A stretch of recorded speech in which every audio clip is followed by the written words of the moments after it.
Hey everybody, welcome to Pop Culture Philosophers. I'm Rockin Robbie Billups, and it's time for my top 10 comic books of the week.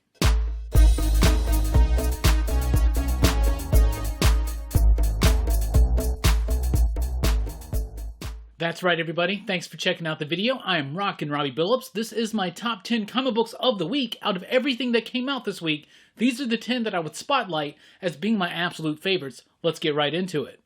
At number 10, we have The Man Who Effed Up Time, number 3, from Aftershock Comics. Written by John Layman, with artwork by Carl Mostert, Dee Cunniffe on the coloring, and John Layman on the lettering. The Man Who Effed Up Time has been so much fun. This book just screams fun, from the artwork to the lettering and straight up to the characterizations and the story. I'm loving it so far. It's a very simple premise. It's about a group of scientists that invent a time machine. One of them uses the time machine to go back in time just a little bit to fix a failed relationship, and then all of a sudden everything's different.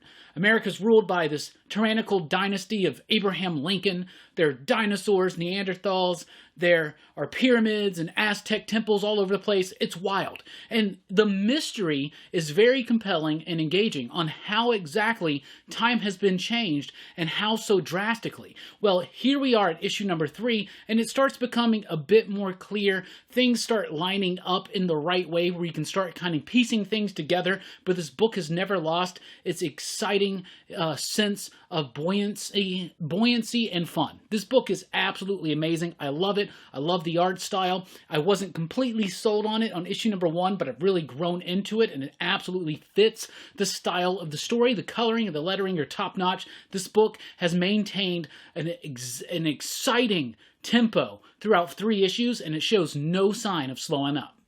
At number 9, we have Mighty Morphin Power Rangers Teenage Mutant Ninja Turtles, number 5, from Boom Studios and IDW Publishing.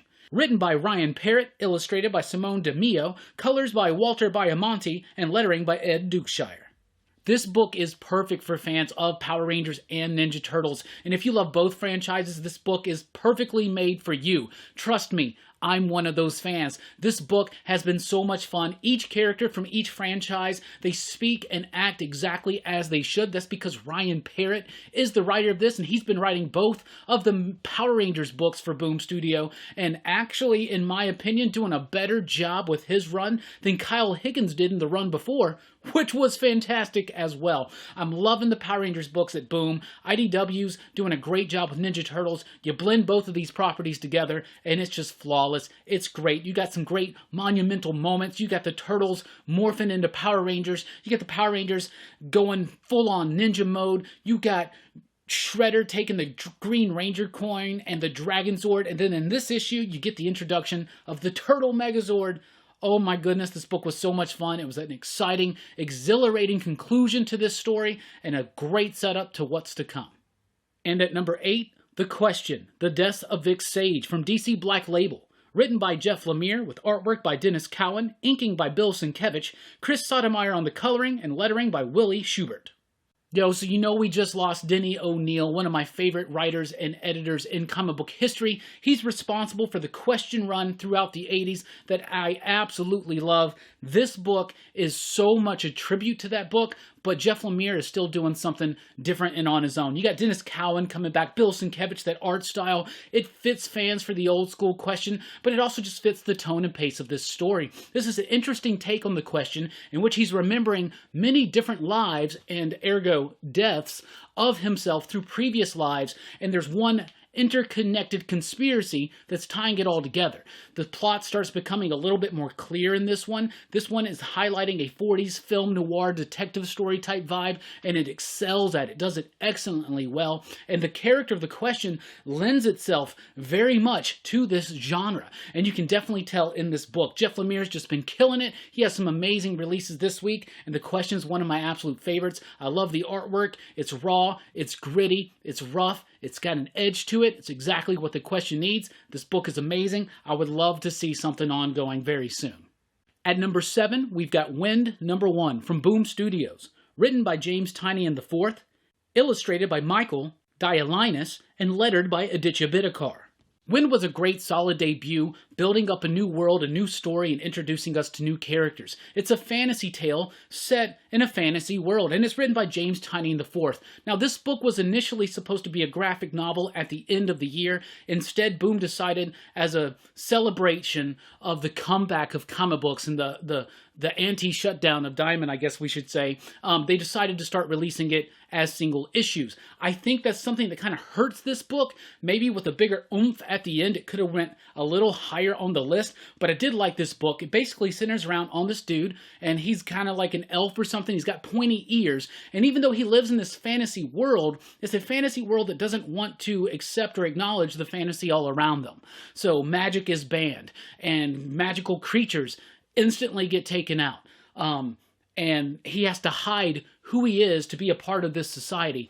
And there's a lot of stuff there. But then there's some really interesting political type stuff involving the prince and the king and the prince's friend and how that all ties together, and is really interesting, and I'm really absorbed into the characters. They were instantaneously compelling and relatable.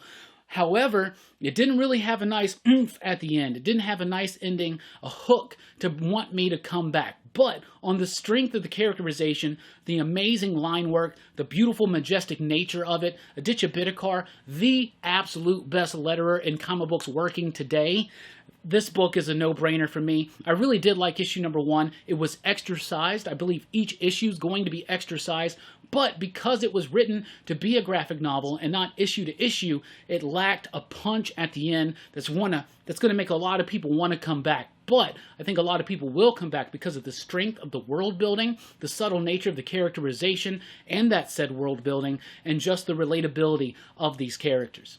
At number 6, A Man Among Ye, number 1, from Image Comics. Written by Stephanie Phillips, with artwork by Craig Cermak, coloring by Brittany Pasillo, and lettering by Troy Pateri. A Man Among Ye is a great swashbuckling adventure involving pirates and Anne Bonny. I absolutely loved this issue. I wasn't expecting too much from it, but it really kind of blew me away. So you got that historical character, or is she fictional? Is she a legend? Is she historical? Is she historical? I don't know. This book, though, really kind of scratched that pirate itch and made me want to maybe watch Pirates of the Caribbean again, like I said in the weekly comic book review, and I don't even really like those movies. I've seen a lot of people recommend Black Sails to me after this one. I've never checked that one out. But this was really, really fun. If you like pirate fiction, definitely check this out. It's got great characters. It's a fun story. It was expertly paced, amazingly fantastic, brisk dialogue, and it had a great flow and energy throughout. The characters all had their own motivations, their own way of speaking, their own voice, if you will, and I was very, very impressed with this book. I think if you're going to give a new number 1 a chance, definitely check out Wind or A Man Among Ye for the indie picks. I really did like this one, thought it was super solid, great cover, great variant cover, and I'm really excited to see what's coming. At number 5, Gideon Falls, number 22, written by Jeff Lemire, with artwork by Andrea Sorrentino, Dave Stewart on the coloring, and Steve Wands on the lettering and design. Yo, I've said it before. I've said it probably 21 times, at least 20 times. I'll say it again. When Gideon Falls comes out, it's a badass new comic book day. Trust me. Gideon Falls is one of the most innovative, imaginative, and effective comic books on shelves. It started off as a very simple, religious-based urban horror, and it's since just spiraled out into insanity, and I love it. This book is effective at being creepy, at being mysterious. It's got a mystery, and every time they reveal a little bit more layers of revelations appear on the horizon. I'm loving it, loving the characters. It's reminiscent at times right now of The Dark Tower, for instance, but it gets to the point a lot quicker. I'm loving this book. This is the start of the 5th story arc. If you haven't been reading Gideon Falls, you've been missing out on one of the best books of the last 2 years. Going on a 3rd. This book's amazing. Jeff Lemire, Andrea Sorrentino, when they work together, it's amazing. Sorrentino has masterfully done layouts and great composition. Dave Stewart, a veteran in the industry, one of my absolute favorite colorists of all time, and just such an amazing vision that's brought about by the team. This book hooks you in every single issue, and even if it feels like a lot doesn't happen, it progresses the story forward, it progresses the characters' motivations and their arcs forward, and each issue leaves you feeling chilled, creeped out, entertained, and very much wanting more. At number 4, we have Wonder Woman, Dead Earth, Book 3 from DC Black Label. Story and art by Daniel Warren Johnson, with coloring by Mike Spicer, lettering by Russ Wooten. Yo, Wonder Woman Dead Earth has been such a fantastic book. It's basically an Elseworld story in which Wonder Woman wakes up years after the apocalypse. The world is like a wasteland. There's only a few surviving pockets of humanity surviving.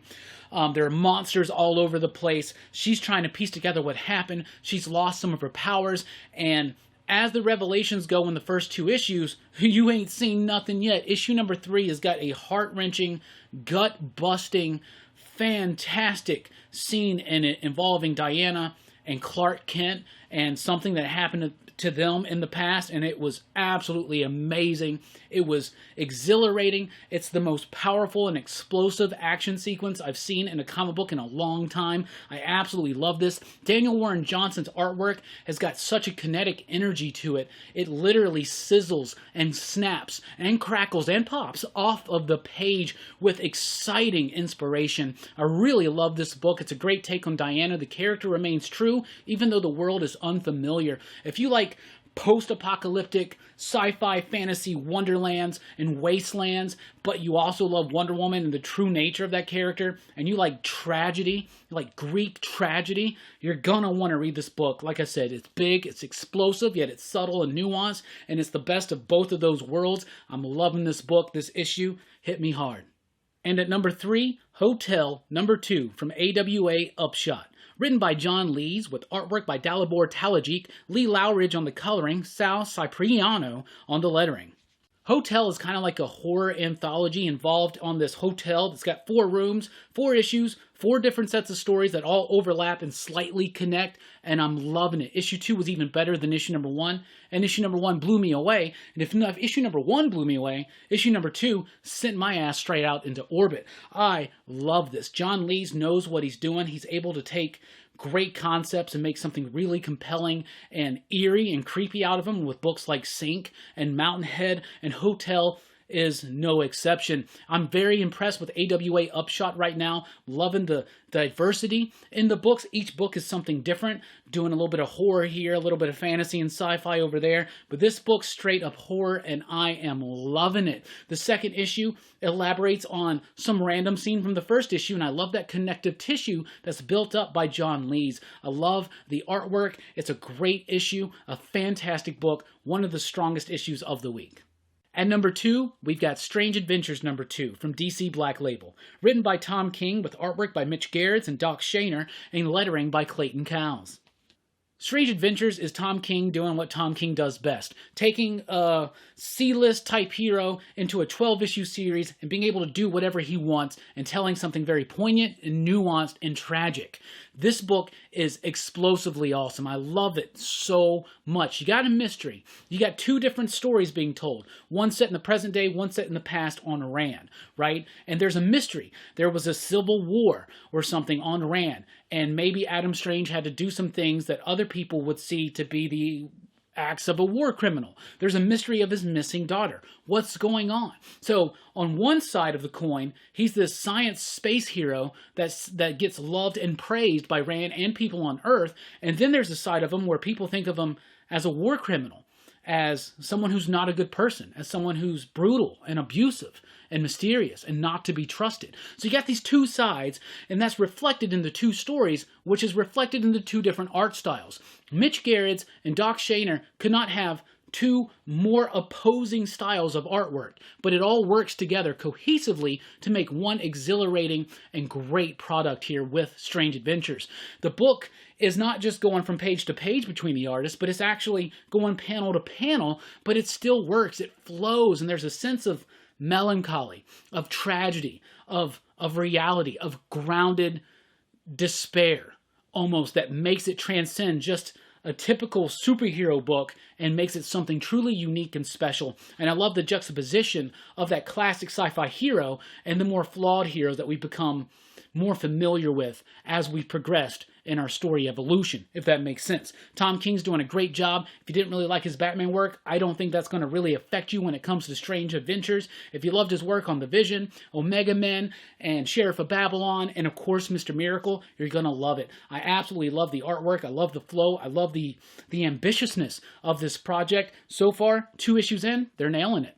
And at number 1, Dark Knight's Death Metal from DC Comics. Written by Scott Snyder with artwork by Greg Capullo, inking by Jonathan Glapion, and FCO Placencia on the coloring.